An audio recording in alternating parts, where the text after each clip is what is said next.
কিন্তু সেই শোক দিবসে আমরা কি দেখলাম?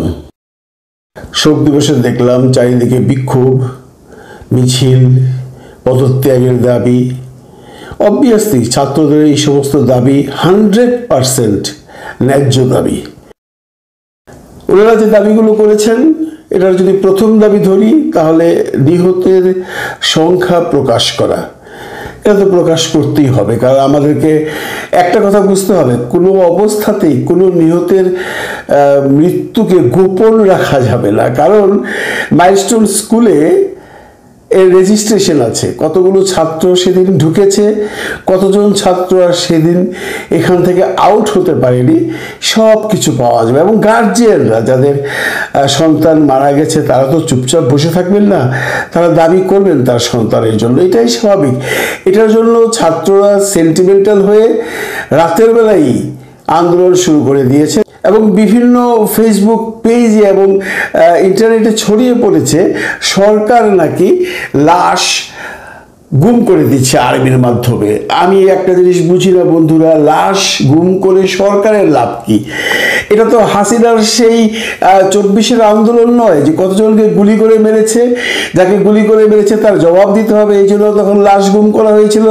এটা একটা অ্যাক্সিডেন্ট। এখানে যত যদি মারা যাক সরকারের দোষ বর্তাবে, একজন মারা গেলেও যা, 300 জন মারা গেলেও তা। এটা ছাত্রদেরকে বুঝতে হবে। কিন্তু কোমলমতি ছাত্রদের সেই কান্না দেখে, সেই আহাজারি দেখে অন্য ছাত্ররা সেটা মানতে পারছিল না, এই জন্য তারা এই সমস্ত আন্দোলনগুলো করেছে। দেখুন, প্রথমে আমি দেখাই আজকে আইন উপদেষ্টা এবং আরেকজন উপদেষ্টা এবং প্রধান উপদেষ্টার প্রেস সচিবকে নিয়ে সেই মাইলস্টোন স্কুলে গিয়েছিলেন। ওনারা যাওয়ার সাথে সাথেই তাদেরকে আটকিয়ে দিয়েছে স্টুডেন্টরা। তারা এত উত্তেজিত ছিল যে তাদের আগমন কিন্তু তারা স্বাগতমও জানায়নি, বরঞ্চ বিভিন্নভাবে বিভিন্ন রকম স্লোগান দিয়ে তাদেরকে হেনস্থা করেছে।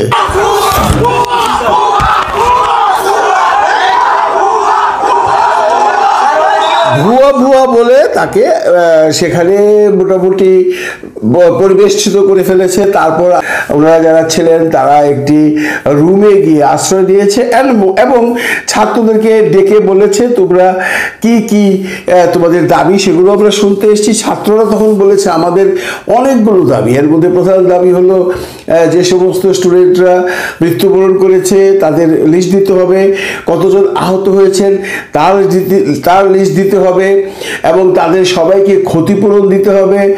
শিক্ষা উপদেষ্টা এবং শিক্ষা যে সচিব আছেন তাদেরকে বরখাস্ত করতে হবে এবং আর্মি যে সেই ঘটনার দিন কিছু টিচারের উপরে নাকি হাত তুলেছে, সেই জন্য ক্ষমা চাইতে হবে।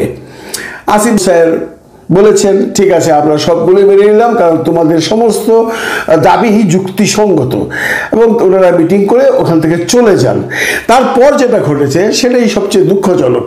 সেখান থেকে বেরিয়ে আসবার পর দিয়াবাড়ি মেট্রো রেল স্টেশন যেটা আছে, ওখানে একটা মোড় আছে, 4 রাস্তার মোড়, সেখানে আবার স্টুডেন্টরা তাকে আক্রমণ করেছে বা আটকিয়েছে।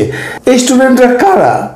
এই প্রশ্ন কিন্তু থেকেই যায়, কারণ আসিফ নজরুল সাহেব তো কলেজের ভিতরে ছাত্রদের সাথে কথা বলে একটা সুরাহা করে বেরিয়ে এসছেন, কিন্তু তারপর এই যে যারা আটকালো তারা কারা? এখানে অনেকে অনেক ধরনের প্রশ্ন তুলছেন। নেটিজনরা বলছেন এখানে ছাত্রলীগ বা আওয়ামী লীগের লোকজন মিশে গেছে, এই ধরনের কথা আমরা সারাদিনই শুনেছি। এইটাকে একদম উড়িয়ে দেওয়া যায় না, কারণ যে ছাত্ররা ওনার সাথে একটা মিটিং করে সব কিছু মেনে নিল, তারপর এই যে আটকালো, এই ছাত্র কারা? এর পরবর্তীতে দেখুন সচিবালয়ে ঘেরাও হয়েছে, অনেক ছাত্র ছিল সেখানে, অনেক ছাত্র ছিল। এটা বিভিন্ন স্কুল কলেজের ছাত্ররা এসছে বলে শোনা গেছে। সেখান থেকে যে খবরটা পাওয়া গেছে সেইটাও খুব ভয়াবহ ব্যাপার।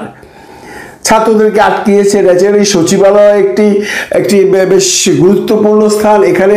এবার এর আগে মানে এই আন্দোলনের আগে বা জুলাই আন্দোলনের সময় কিন্তু আমরা সচিবালয় অ্যাটাক করতে দেখিনি। জুলাই আন্দোলনের পর আনসাররা সচিবালয় অ্যাটাক করেছিল, আপনাদের মনে আছে, এবং সেখানে পরবর্তীতে ধরা পড়েছিল, সেখানে ছাত্রলীগ যুবলীগের লোকজন ছিল। আজকে যেটা হয়েছে সেখানে অজস্র ছাত্র সচিবালয় অ্যাটাক করেছে। এক সময় সচিবালয়ের মূল ফটক, এই যে দরজাটা, লোহার দরজাটা, সেটা ভেঙে তারা ভিতরে ঢুকে গেছে। এমনও খবর আছে ভিতরে ঢুকে তারা কিছু গাড়ি ভাঙচুর করেছে। তারপর আইন শৃঙ্খলা রক্ষাকারী বাহিনী একটু হার্ড ওয়েতে গিয়ে তাদেরকে লাঠিচার্জ করে কাঁদুনি গ্যাস ছেড়ে তাদেরকে সেখান থেকে ছত্রভঙ্গ করেছে। এখানেও বলা হচ্ছে, এখানেও অন্যান্য গ্রুপের লোকজন ছিল, এখানে শুধু ছাত্ররা ছিল না। আমরা একটা ভিডিওতে দেখেছি, দেখুন আপনারা ভিডিওটা। বিভিন্ন গলিতে পুলিশের দাবার খেয়ে শিক্ষার্থীরা পালিয়ে যাচ্ছে এবং পুলিশ গ্রেপ্তারের চেষ্টা করছে এবং ধরে ফেলার চেষ্টা হচ্ছে একজনকে। আমরা দেখার চেষ্টা করছি একজনকে ইতিমধ্যে ধরে ফেলা হয়েছে। আমরা একটু জিজ্ঞেস করবো নাম কি কিংবা পরিচয় কি তার।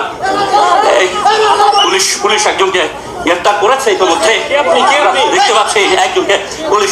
আপনি কি করেন? আপনি কি স্টুডেন্ট? না স্যার, আমি ওদিকে গাড়ি বেরিয়েছি। আপনি স্টুডেন্ট না? এখন যাকে আটক করা হয়েছে সে শিক্ষার্থী না। আপনি কি করেন? কি করেন? আমি আইছি। আপনি কি করেন? আমি কাজ করি। কাজ করেন, শ্রমিক। আপনার নাম কি? আমার নাম রাহাত। আমি স্টুডেন্ট। আরেকটা ভিডিও দেখেন। আপনি কোথায় পড়েন? কোন কলেজে? কোথায় পড়াশোনা করেন? ভাই আমি কিছু করি না ভাই, প্লিজ আমার সাইড দেন ভাই, আমি কিছু করি না ভাই। পরিচয় কি ভাই? আপনি শিক্ষার্থী না, পড়াশোনা করেন না? না আমি জব করি ভাই, উত্তরায় জব করি ভাই। উত্তরায় জব করেন? এখানে কি কোনো কাজে এসেছিলেন? ভাই হাউসে জব করি। উত্তরায় বাইন হাউজে। আপনি এই যে দুইটা ভিডিও দেখলেন, এতে করে কি বুঝলেন? আরেকটা ভিডিও আপনাদের আমি দেখাচ্ছি। এতে করে এটাই বোঝা গেল সচিবালয়ে যে আন্দোলনটা হয়েছে সেখানে শুধুমাত্র ছাত্ররাই ছিল না, ছাত্রদের পাশাপাশি একটা মহল ঢুকে গেছে। সেটা শ্রমিক হতে পারে, কর্মজীবী হতে পারে, তারা কোন দল করে হিসাবটা আপনি বুঝে নিতে পারেন। আরেকটা ভিডিও দেখেন, তাহলে আপনাদের কাছে অনেক কিছু ক্লিয়ার হয়ে যাবে।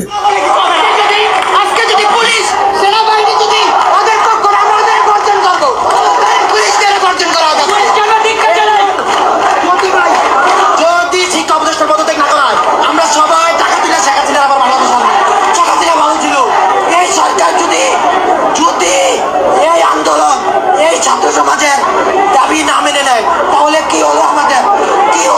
দাবি কি আমাদের আন্দোলন? একটা বার্তা আমরা সবাই পেয়ে গেলাম এখানে। এই স্টুডেন্টটি বলছে, এই সরকার যদি শিক্ষা উপদেষ্টাকে বা শিক্ষা সচিবকে বরখাস্ত না করে তাহলে আমরা হাসিনাকে আবার নিয়ে আসবো, চাঁদা তুলে আবার শেখ হাসিনাকে নিয়ে আসবো। এই তিনটা ভিডিও দেখবার পর যারা বলছেন, যে সমস্ত নেটিজনরা বলছেন, যে সমস্ত পণ্ডিতরা বলছেন যে এই মিছিলগুলোতে, এই আন্দোলনগুলোতে তৃতীয় মহল ঢুকে গেছে, এটা আর অবিশ্বাস করবার কোনো জায়গা রইল না। আমি প্রমাণ সহ দেখিয়ে দিলাম। এগুলো আমার করা ভিডিও না, সময় টিভি এবং অন্যান্য টিভি থেকে এগুলো নেওয়া হয়েছে। আমি আপনাদেরকে এটা বোঝাতে চাইলাম, যারা বলছেন এই আন্দোলন শুধুমাত্র ছাত্রদের নয়, তারা সঠিক পথেই চলছেন। এবার আসি ছাত্রদের কথা। ছাত্রদের যে আন্দোলন, এটা অবভিয়াসলি 100% না 1000% কারেক্ট। তারা যেগুলো বলছেন, তারা বিভিন্ন ফেসবুক স্ট্যাটাসে যখন দেখেছেন যে এখানে লাশ নিয়ে চলে যাচ্ছে, এগুলো শুনবার পর কারোরই মাথা ঠিক থাকবার কথা নয়। ঠিক এমনটি গরম মাথা নিয়ে ওনারা আসিফ নজরুল সাহেবকে এরকম ভুয়া বলে একটা রীতিমতো অপমানজনক কথাবার্তা বলেছেন। আসিফ নজরুল সাহেব খুব সুন্দরভাবে সেটাকে হজম করে ছাত্রদের সাথে ভালো ব্যবহার করে সেখান থেকে চলে এসেছিলেন। তারপরের ঘটনা তো আপনাদেরকে বললাম। এখন ছাত্রদের যে দাবিগুলো, এই দাবিগুলো একদম ন্যায্য, একদম ন্যায্য। ওদের একটা শেষ দাবি ছিল এই যে বিমানগুলো, এগুলোকে বাতিল করতে হবে।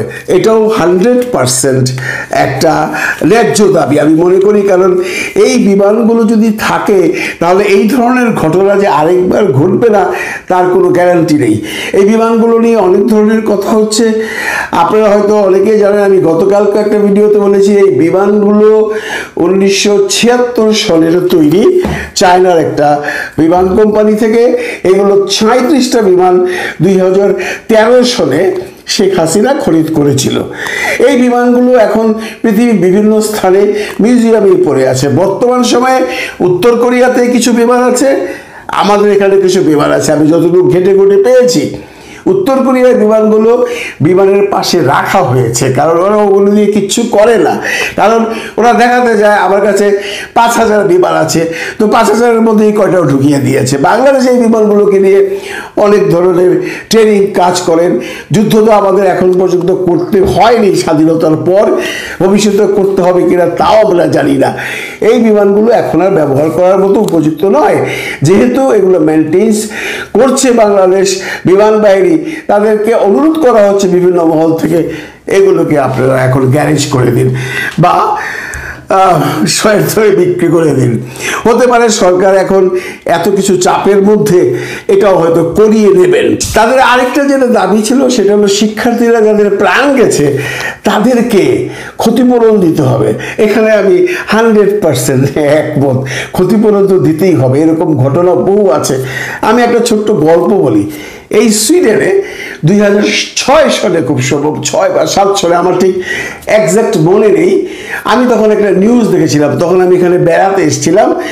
একটা নিউজ দেখেছিলাম কি, যে একটি প্রশিক্ষণ বিমান প্রশিক্ষক নিয়ে আমাদের এই স্টকহোম থেকে বেশ দূরে লুন্ড বা মালমো নামে যে শহরগুলো আছে তার পাশ দিয়ে গ্রামে ট্রেনিং দিচ্ছে, মানে বিমান উড়াচ্ছে। কিন্তু বিমানটি যখন গেছে যে হাইটে যাওয়ার কথা সেই হাইটে যায়নি, বিমানটা একটু নিচু দিয়ে গেছে।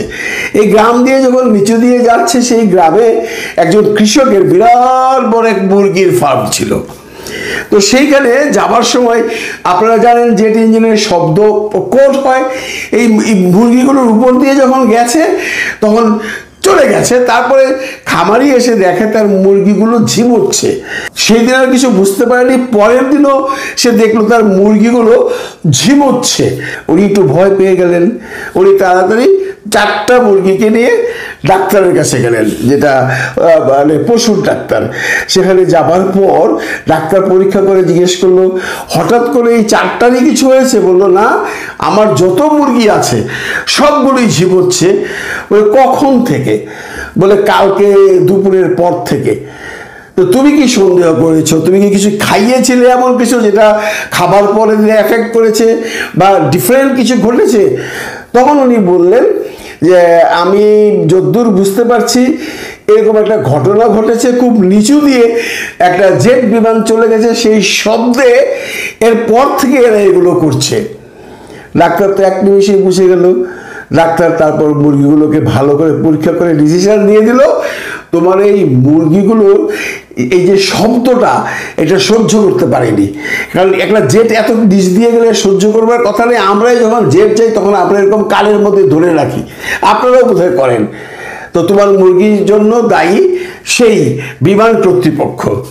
ভদ্রলোক এসে সরাসরি কোর্টে কেস করে দিলেন যে আমার মুরগিগুলোর উপর দিয়ে এত নিচু দিয়ে কেন প্রশিক্ষণ করা হবে? আমার এতগুলো মুরগি, এগুলো এখন জীবন সংগ্রামে পড়ে আছে। আমার এর বিচার চাই, আমি এর বিচার চাই। যথাবিহিত 3 সপ্তাহ পর কোর্ট রায় দিয়ে দিল, যতগুলো মুরগি আছে সবগুলো মুরগির মূল্য দিতে হবে, এবং এমন কিন্তু কিছু মুরগি মারাও গেছে, এবং বিমান বাহিনীকে নিঃশর্ত ক্ষমা চাইতে হবে ওপেনলি মানে পত্রিকায় দিয়ে, ওনার কাছে গিয়ে চাইলে হবে না। ঠিক তাই হয়েছিল।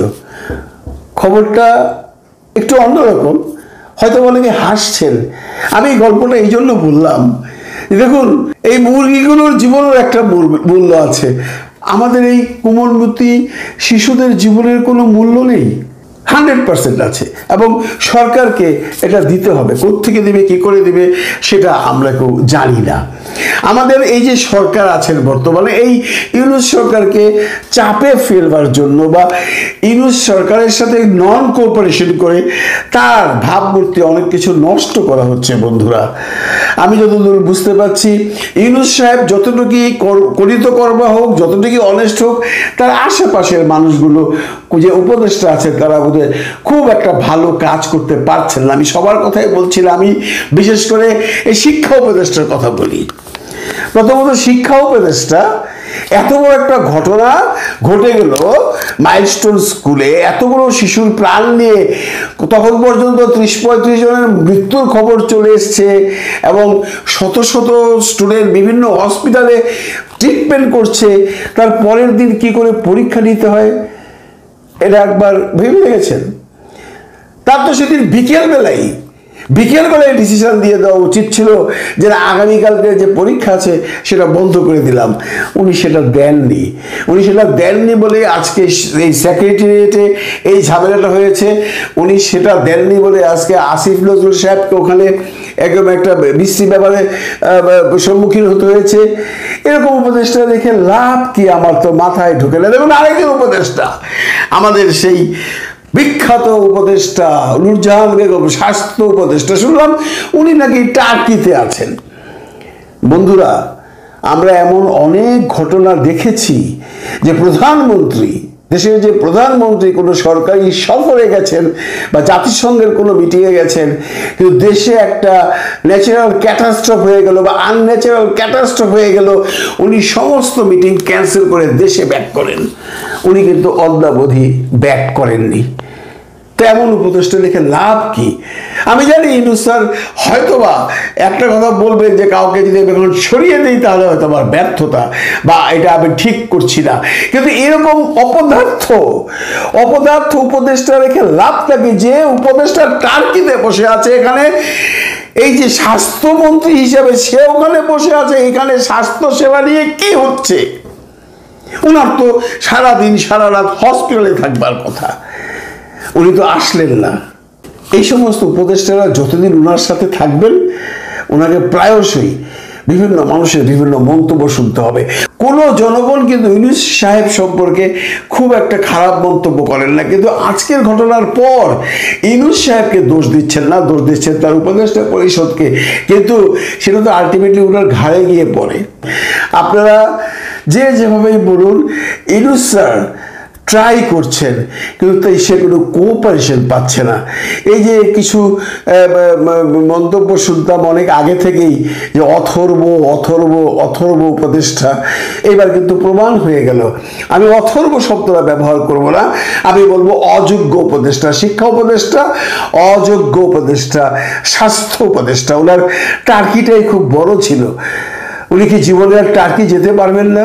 টার্কি তো এমন কোনো দেশ না যে এবার ভিসা পেয়েছে আর জীবনেও যাবো না, উপদেষ্টা থেকে নেমে গেলেও আর যেতে পারবো না, নট দ্যাট। উনি যে কোনো সময় যেতে পারতেন, কিন্তু উনি আসলেন না। এটা ইতিহাসে লেখা থাকবে এবং এর কিছুটা দায় দায়িত্ব আজকে ইউনূস স্যারের উপরে গিয়েও পড়ছে। ভালো থাকবেন সবাই, ভালো রাখবেন সবাইকে। আল্লাহ হাফেজ।